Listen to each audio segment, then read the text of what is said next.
fais une petite démo sur la plate-bande, hein, la mouluration de la plate-bande. Ça, c'est le panneau qui va aller à l'intérieur de la rainure. J'ai un petit meuble ici à l'arrière là, qui nous sert de modèle. C'est la plate-bande, ça se trouve être la grosse mouluration qu'on fait sur le contour du panneau, qui va permettre au panneau de s'insérer dans la rainure. Donc ça prend un gros couteau à plate-bande pour faire ça.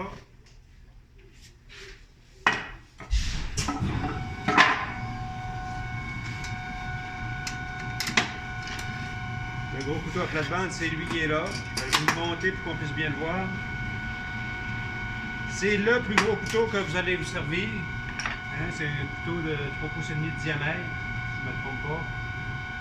Et puis, on fait la mouluration sur tout le contour, hein, de notre panneau, sur les bouts, les côtés, l'autre bout, l'autre côté, sur les 4 côtés. Ça fait que la première chose à faire, c'est de préparer notre panneau aux dimensions finies, largeur, longueur. Oui, M. Claude? Oui, prendre un gros couteau de main, c'est quoi la vitesse d'applique? C'est possible d'ajuster la vitesse ici, là, sur le petit... en dessous, il y a un petit gradateur pour ajuster la vitesse. C'est sûr qu'étant donné que le couteau est de plus grand diamètre, il faut réduire la vitesse parce qu'il tourne plus vite parce qu'il est plus grand. Fait que on peut y aller à l'oreille. C'est pas supposé faire une grosse vibration lorsqu'on démarre la machine. Fait que, vous pouvez la réduire à 2 puis à 3. Puis après ça, aller augmenter un petit peu en fonction du bruit que ça fait. Si vous ne le savez pas, vous pouvez nous demander. Okay? Il y a un petit gradateur en dessous, une petite roulette que tu tournes, puis il y a des chiffres 1, 2, 3 jusqu'à 10. Bonne question, monsieur. Ça fait que pour le panneau, vous devez commencer par fabriquer vos panneaux, hein, les planer à la bonne épaisseur, toute la gang, tous ensemble, en travail en série, comme on fait depuis le début, lorsqu'on fait nos pattes, lorsqu'on fait nos traverses, on travaille en série, on plane tout à la suite de l'autre, en gardant la même épaisseur sur le planeur, conserver l'uniformité dans nos pièces, c'est pas mal une règle de base. Et puis, vous n'oubliez pas de vous faire une pièce rebut, une pièce de plus pour servir de pièce d'essai pour ajuster vos machines. Donc là, encore une fois, pour votre panneau, vous allez devoir vous faire une pièce d'essai. Au même épaisseur. Les dimensions, largeur, longueur, on ne s'en occupera pas pour le panneau. Ce qui est surtout important, c'est l'épaisseur.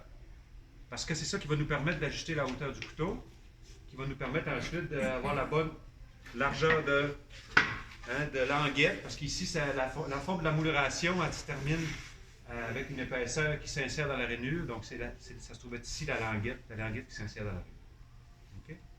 Fait que j'ai préparé toutes mes pièces à la bonne épaisseur. J'ai fait plus grand mes panneaux. Comme là, j'ai une ouverture ici, je vais le faire plus grand. 1 pouce de plus en hauteur, 1 pouce de plus en largeur. Vous vous souvenez ce qu'on faisait en mathématiques, là? Sur le panneau, je faisais ajouter 1 pouce de plus également sur la largeur. Hein? C'est pas rien en théorie, c'est en pratique aussi qu'on le fait. Fait que vous pouvez faire votre laminade avec des petites bandes de, ce sera pas long, Michel, je t'ai pas oublié, des petites bandes de 3 à 4 pouces. C'est sûr que plus c'est large, plus c'est beau. Là, pour l'instant, c'est ce qu'on a comme information. On fait des bandes, puis lorsqu'on va faire notre collage en bois de boue, on s'assure d'avoir l'alternance des cernes annuelles du bois, des petits sourires vers le haut, des petits sourires vers le bas, pour être certain que notre panneau soit le plus stable possible. Monsieur Michel. Vu la grosseur du couteau, on est pas mieux de le faire en plusieurs passes. Oui, tout à fait, c'est ce qu'on va faire. Ça fait que là, une fois que tous nos panneaux sont plus grands, mais qui sont tous planés à la bonne épaisseur, et qu'on s'est préparé une pièce d'essai en même temps qu'on l'a plané en même temps que les autres, pour être certain d'avoir une pièce d'essai à la bonne épaisseur, il nous reste à aller déterminer la dimension de notre panneau. Ça, cette étape-là, souvent, elle est faite rapidement, elle est faite de manière théorique, elle est faite en mesurant, avec un ruban ou avec un réglet et avec des suppositions avec le plan. On se dit, bon, j'ai une ouverture. Je sais que ce n'est pas le meuble que vous êtes en train de faire, mais c'est le même principe. Okay? J'ai une ouverture ici, en largeur et en hauteur, et j'ajoute la profondeur de la rainure en haut et en bas, et ça devrait le faire. Hein? C'est ce qu'on a comme habitude, habituellement. Moi, ce que je vous propose, c'est d'être plus pratique, puis d'y aller vraiment de manière sécuritaire pour la lecture des mesures. Parce que si vous vous trompez à cette étape-là, bien, vous avez beau faire les plus belles plates-bandes, puis mettre le plus d'attention possible sur le façonnage de vos plates-bandes, s'il faut que vous recoupiez votre panneau, il faut que vous fassiez vos plates-bandes. Fait que prenez votre temps à l'étape du mesurage. Puis pour ça, hein, moi, je vous offre une façon bien pratique, c'est de vous faire une petite baguette de maçonnaille. Maçonnaille, c'est comme du MDF, là. C'est un quart de paire. Un quart pour qu'il puisse s'insérer dans la rainure. Et puis là, je l'insère dans la rainure. Et puis, je suis capable de valider, de m'assurer que j'ai la bonne mesure. Donc oui, je peux mesurer approximativement la hauteur. Oui, je peux ajouter 3,8 en haut, 3,8 en bas. C'est tout ça la profondeur de la rainure? Oui. Donc ça fait, mettons, 14 plus 3,8 en haut, 3,8 en bas. Ça fait 14 3 quarts. Mais je le coupe à 14 3 quarts, puis je vais l'essayer pour voir si ça fonctionne. Parce que si ça peut arriver que ça soit trop serré, parce qu'il faut se laisser 1 mm de jeu en hauteur, puis 1 mm de jeu chaque bord en largeur. Pour une dimension de ce panneau-là. Parce qu'il faut que le bois puisse bouger. L'été, il va prendre l'expansion, l'hiver, il va rapetisser. Ça prend du mouvement, mais le mouvement il se fait juste de gauche à droite sur le sens de la largeur de la planche. Sur la hauteur, on laisse 1 mm juste pour être certain que le panneau ne soit pas trop serré en hauteur pour qu'il puisse bouger. Mais c'est surtout en largeur que c'est important de la place. Ça fait qu'ici, si je me rends compte que j'ai pas assez de jeu, ben, je vais le recouper. Puis une fois que je l'ai coupé, ben là, je suis certain d'avoir la bonne hauteur de mon panneau. Il existe même un petit outil que M. Plourde nous a gracieusement fourni comme connaissance personnelle. Ça s'appelle La pige. La pige, mon Dieu, je m'en serais jamais rappelé. La pige. Donc, c'est M. Plourde qui l'a façonné. On a acheté la petite quincaillerie chez Elie Vallée, puis c'est Michel qui a fabriqué des petites baguettes, des petites tiges. Mais c'est le même principe, sauf que c'est ajustable. Donc, pour pouvoir valider la hauteur totale de votre panneau. Faites-les, je vous le dis, si vous ne le faites pas, vous allez vous en taper sur les doigts. Parce que souvent, les gens sont trop pressés en haut, ils ne prennent pas le temps de faire cette étape-là, puis ils vont vite, puis à la fin de compte, il faut qu'ils recoupent leur panneau. Quand tu le recoupes, c'est pas si pire, tu as de la matière pour refaire ta plate-vente. Mais si tu le fais trop court, ton panneau, ou si tu le fais pas assez large, ton panneau, c'est que tu fais? Tu coupes toute ta partie plate de moulation que tu as faite, tu recolles un morceau, tu replanes, tu recoupes à longueur, largeur, c'est très long. Fait que 1 mm à gauche, 1 mm à droite, puis 1 mm de moins sur la hauteur. De jeu. OK? Ça va dessus? Oui. C'est trop long? Vous me le dites si c'est trop long. Pas beaucoup, 1 mm, il me semble. Hein? Pas beaucoup, 1 mm. Pas beaucoup. 2 mm en largeur. Vous pouvez mettre un petit peu plus. Moi, je calcule, gars, 1 mm, ça veut dire 2 mm en largeur. Moi, je calcule 1,16 par 12 pouces entre le jeu entre hiver et l'été. Donc, si c'était un panneau de 36 pouces, tu aurais 3,16 de mouvement entre l'été et l'hiver. C'est conservateur. Ça veut dire qu'avec ça, tu es sûr de ne pas te tromper. De ce que j'ai comme expérience. Habituellement, les gens mettent moins que ça. Okay? Puis si vous ne feriez pas ça, là, permettre le mouvement, puis que le panneau serait déjà coincé en largeur, bien coincé, puis qu'il pourrait plus bouger, savez-vous ce que ça fait? Ça fait fissurer ici, là, dans le haut de la patte, la joue de la mortaise. Parce que la mortaise, à force, c'est pas le panneau qui va casser, c'est l'assemblage ici, là. C'est un de ces 4 assemblages-là qui va péter. Ou 2 sur 4, mais. Ça, on en a des modèles en haut d'immeubles qui ont fait ça. Moi, je ne sais pas, je ne l'ai pas appris d'un livre, je l'ai vu. Une fois que ça s'est fait, qu'on a les bonnes dimensions, on va couper notre panneau sur le chariot, avec le chariot de coupe sur le bandit traditionnel, ou le bandit à panneau, comme vous voulez. Et puis, le panneau, vous vous souvenez que le chariot, il sert à couper les bouts seulement lorsque j'ai un panneau comme ça. Et pour un panneau qui est beaucoup plus long que large, ben, je n'ai pas besoin du chariot, je peux y aller directement de mon côté sur le guide à refaire, il n'y a pas de problème. Okay. C'est fait pour ça. Donc, pour ajuster la hauteur de mon couteau, comme Michel le disait tantôt, on ne peut pas y aller tout de suite à la bonne hauteur. Il faut y aller progressivement en minimum 3 étapes. Parce que vu que c'est un gros couteau, qu'on enlève beaucoup de matière, si on y va tout de suite à la bonne profondeur, ça va faire, mais ça va générer beaucoup de vibrations. Vous allez avoir la difficulté à maintenir votre pièce. Vous risquez d'avoir plus d'éclat dans vos pièces et d'avoir des petites bosses, des ressos sur votre moulation. C'est important d'y aller progressivement. Le désavantage de ça, c'est que c'est plus long. C'est plus long à moyen terme. Mais à long terme, c'est plus court parce que vous n'en faites pas votre pièce parce qu'elle lève. Mais c'est plus long parce qu'il faut que tu y ailles tranquillement. Fait que il faut que tu passes tous les 4 côtés sur tes 3 panneaux, plus la pièce test, à une hauteur. Tu montes ton couteau un petit peu, tu repasses tes 3 morceaux sur les 4 côtés, tu relèves un petit peu ta hauteur, tu repasses tes 3 autres morceaux jusqu'à ce que tu arrives à la bonne épaisseur. Un 8 à fois, un 16 à fois. Je vous dirais 3 shots, au moins 3 shots minimum. Là. Okay. Fait que là, tu sais, on a, mettons, on a 9-16 à ces gonds-là ici, le modèle. Là. Ça, c'est le vue de dessus de votre patte avec votre panneau. On a la rainure qui est alignée avec la joue de la mortaise à 3/8, donc la rainure d'un quart. Donc, vous avez toute cette partie-là là, à moulurer de là jusque-là. Donc, vous avez 3/8 à peu près à moulurer. 1/8 à la fois. Okay. Hein? Fait qu'avant de monter, d'ajuster votre profondeur de coupe, on va ajuster l'emplacement du guide, le guide qui est ici. Le guide, je vous propose de l'ajuster en vous prenant une pièce, puis en alignant avec le roulement à billes le guide. Fait que je fixe un côté, regardez, il me reste encore une partie à ajuster.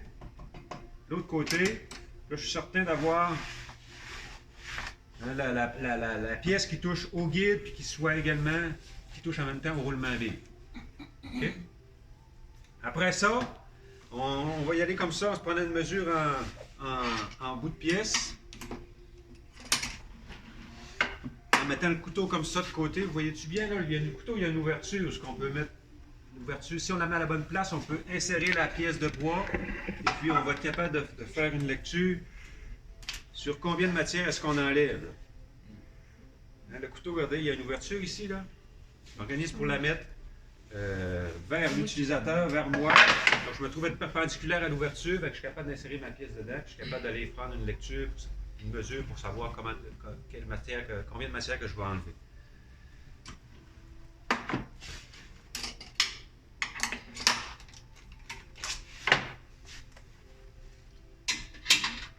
Et obligatoirement, vous allez devoir utiliser un peigne qui va vous assurer de maintenir votre pièce bien appuyée contre la terre. Parce que c'est un laminage. Hein? Un laminage, ça a tendance à tordre, à gauchir, à arrondir. Donc, sur une grande pièce, pour être certain que le milieu, admettons qu'on aurait une rondeur, une pièce qui est ronde comme ça, pour être certain que le milieu est bien appuyé, donc il faut que tu forces ta pièce, qu'elle arrondisse en appuyant par-dessus. Donc, c'est aidant d'avoir un peigne qui va aller par-dessus, qui va être bien serré, qui va t'aider à maintenir ta pièce bien appuyée contre la terre. Parce que si ta pièce, elle est ronde, qu'elle touche rien qu'aux extrémités, donc le milieu ne touchera pas à la terre, donc ça va enlever moins de matière. Donc vous allez avoir une plate-bande qui va être une épaisseur aux extrémités plus petite qu'au centre. Fait que là, vous allez essayer votre plate-bande dans la rainure. Elle va s'insérer dans les extrémités, mais dans le milieu, elle ne rentre pas. Fait que là, vous allez vous demander pourquoi. C'est parce que là, c'est possible de le corriger. Il suffit de retourner sur la table à tout prix et de continuer en appuyant plus fort sur le panneau pour qu'il fasse sa plate-bande comme il faut.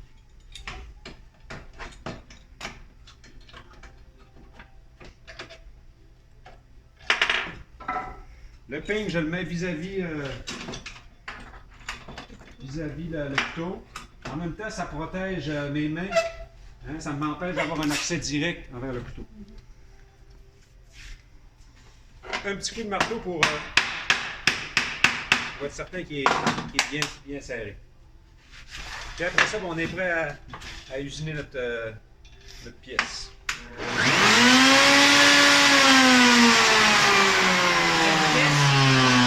Entendais-tu la vibration que je parlais tantôt, c'est ça. Là. Ça tourne beaucoup trop vite. On va réduire la vitesse un peu.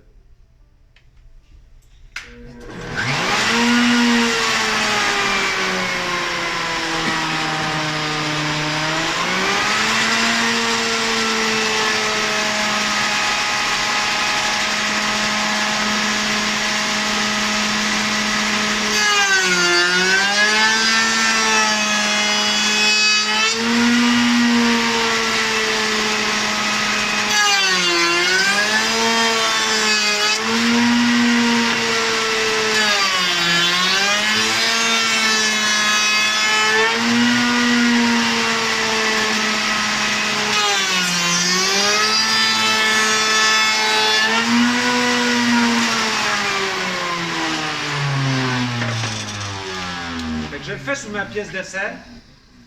Pendant que mon couteau est à cette hauteur-là, je pose toutes mes autres pièces aussi. Je n'ai pas de travail en série pour être capable d'avoir toute la même épaisseur, toute la même profondeur dans la même matière. Puis si vous remarquez, là, j'ai commencé par les bouts. Il y a une raison. Pourquoi j'ai commencé par les deux bouts, puis après ça, j'ai fait Ça éclate plus la dans ce longueur. sens-là. Hein, c'est parce que la fibre, elle est sur le sens de la longueur. Donc là, je me trouve à trancher la fibre perpendiculairement. Donc, je risque d'avoir des éclats ici à la sortie. Mettons que je passe ma pièce comme ça. Ici, à la fin, la matière, elle n'est pas soutenue. Donc, je risque d'avoir des éclats. Et puis, en faisant mes deux bouts en premier, lorsque je vais passer les côtés ici, bien, je vais enlever la partie éclatée. Donc, même si je ne prends pas de précautions telles que de prendre une pièce rebut à la sortie pour éviter les éclatements, bien, je les enlève pareil, ça fait que ça cache les défauts. Maintenant, c'est possible également de prendre une pièce rebut. Je vous montre comment faire pour éviter les éclats. Je vais lever mon couteau un petit peu. C'est pas pratique, hein, d'avoir un peigne.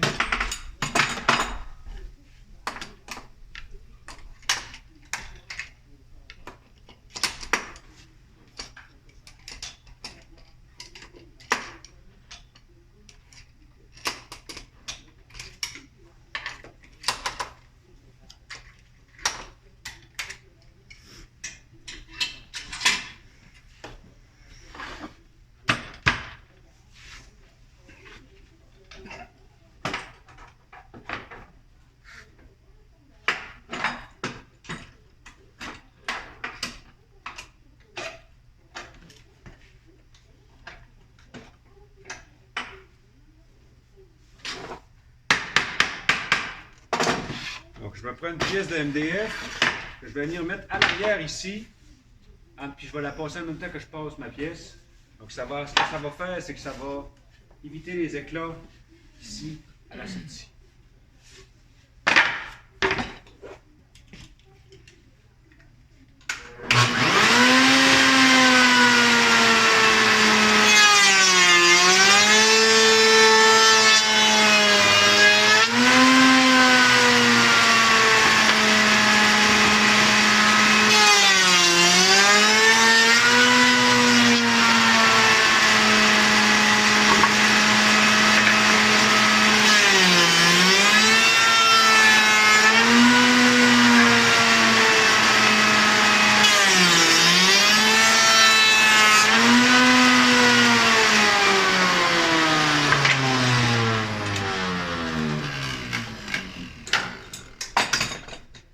Je m'approche tranquillement de ce que je veux avoir comme épaisseur finale.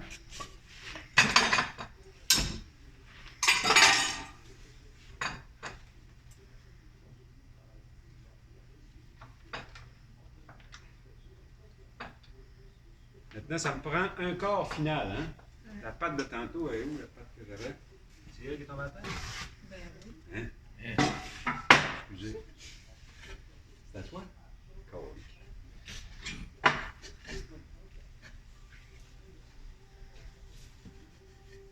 Ça fait que l'épaisseur finale que je veux avoir sur le contour ici, ça devrait être un quart. C'est à la toute fin, hein, la dernière pause, que la pièce d'essai prend toute son importance. Donc, c'est elle qui va servir à savoir si ma hauteur est correcte ou si elle n'est pas correcte. Okay. Je vais me positionner comme j'étais tantôt, là, mettant mon couteau de côté.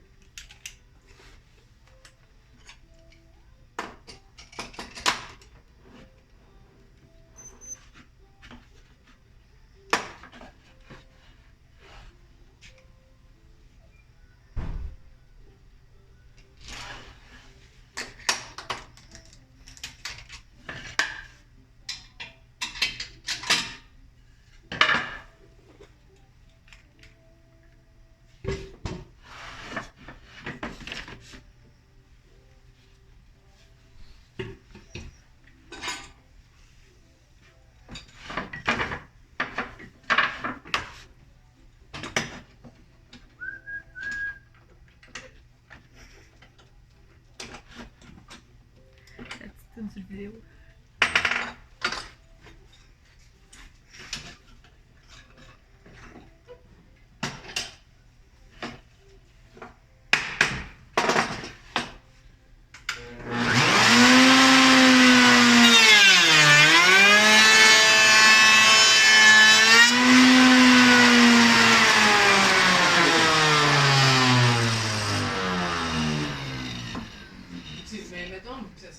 disais, ça fait disparaître. Ça ferait plus encore.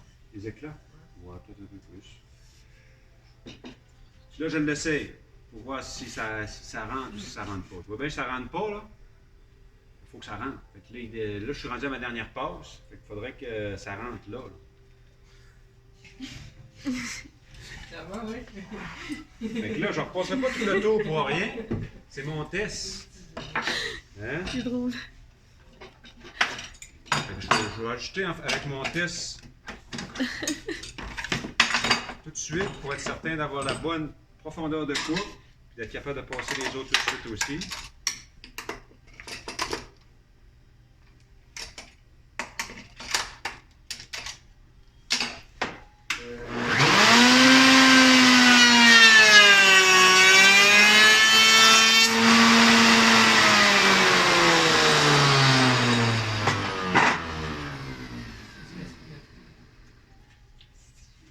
C'est tight. C'est serré un peu encore, hein? Faut pas que je cogne avec un marteau pour la rentrée. Là. Si je cogne avec un marteau, ça va Ça faire doit être casser la la rainure. Le couteau de toupie était de la largeur que. Tu sais, tu peux Fait que, vérifier. faut que je n'enlève encore, pas le choix. C'est pas rainure le problème. C'est pour ça qu'on fait la rainure en premier. C'est pour ça qu'on fait la mortaise en premier, parce que c'est beaucoup plus facile d'ajuster Tenon. le tenon, d'ajuster la languette que d'ajuster l'inverse, hein, de refaire l'inverse.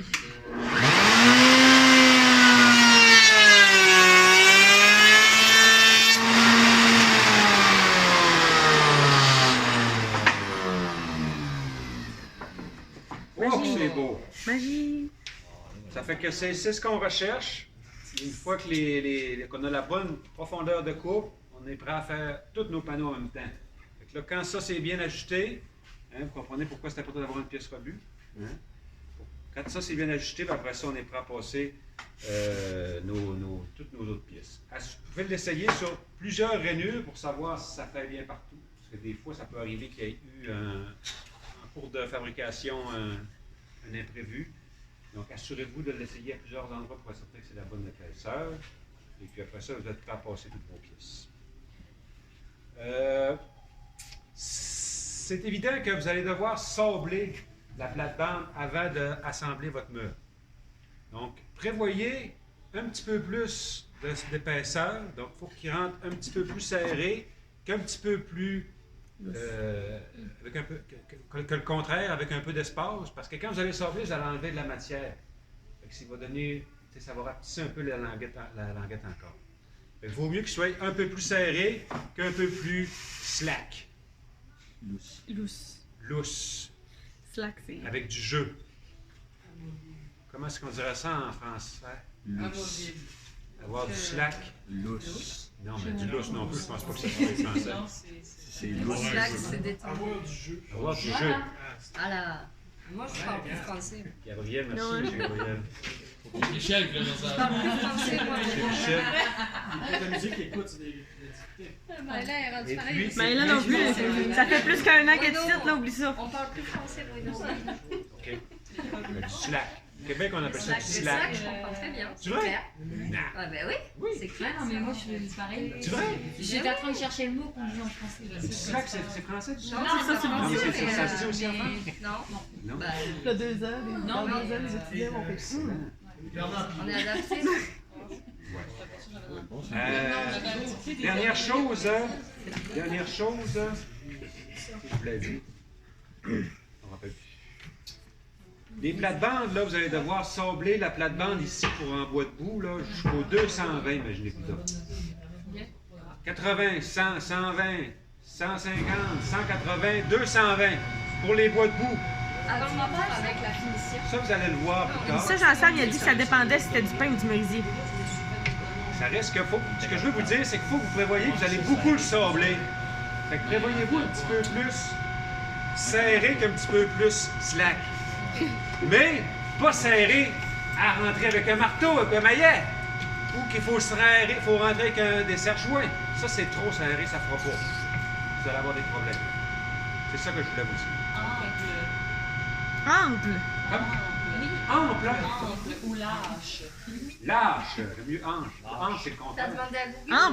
Ample, c'est large, la même chose. Au lâche. Slack, traduction. Ouais, mais c'est slack, ça veut dire qu'il y a C'est plus la de jeu. rainure qui est en... Mais La ample, rainure est ample. ample, mais le panneau est slack pareil. Il est Lâche. Non, il est pas assez large. Lâche. Lâche. Ouais, lâche. Le panneau est large. S'il est lousse, ouais, lâche. Je sais pas c'est quoi. Rendu, l'année Cours de prochaine, c'est ce que français. je vais dire. Ben, il y a déjà cette On va vidéo. travailler sur ton vidéo. Les jeunes comprendront Tu pas. devrais t'en souvenir. Ça fait que, c'est ça. Des questions, améliorations, suggestions, propositions, Non. interventions. C'est le vrai. Oui, T'es good. 5 étoiles. Faites-vous un pièce d'essai. Vous n'avez pas de mesurer avec le maçonnaire ou avec la pige. Et fiez-vous pas que les deux panneaux de côté ont la même dimension. Ah, j'en ai mesuré un, l'autre est pareil. Fiez-vous pas que les hauteurs sont toutes les trois pareilles. J'en ai mesuré un, que les trois sont pareils. Fiez-vous pas à ça. Mesurez-les un par un. Largeur, longueur. Parce que quand c'est fait, quand c'est mouluré, c'est rien que pour un petit panneau, le temps que ça me prend, tu peux m'installer et me désinstaller. C'est plat. Ça peut arriver, c'est pas grave. Là. Ça se répare. Mais c'est mieux de le prendre, de le faire là. Merci. Bonne fin de journée.